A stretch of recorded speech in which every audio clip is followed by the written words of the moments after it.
ఏమంటివి జాతులకు మన సూటి స్థితులకి నిలువ అర్హత లేదండువా. ఎంత మాట ఇది ఖ్యాత పరీక్ష కాదు, క్షత్రియ పరీక్ష కాదు కాకూడదు, కుల పరీక్ష కాదువా.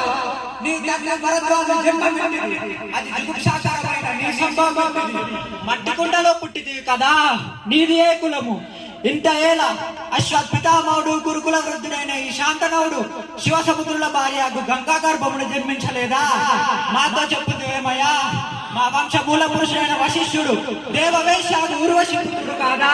అతడు పంచమజాతి కన్యాను అరంధతి అందు శక్తిని, ఆ శక్తి చండాలంగడు పరాశరుని పల్లెపరిచిన మత్స్యగంధి అందు మా తాత వ్యాసునికి వరడ్రైన మా పితామహి అంబికతో మా తండ్రిని, పితామహి అంబాలికతో మా పిన తండ్రిని, ఇంటి దాసితో ధర్మ నిర్మాణ చరుడను మీచే కీర్తింపబడుతున్న విదురదేవుని కనలేదా? సందర్భానుగుణమును బట్టి క్షేత్ర బీజ ప్రాధాన్యములతో సంకరమైన కురువంశము ఏనాడో కులహీనమైనది కాగా నేడు కులము అని వ్యర్థవాదం ఎందునకు.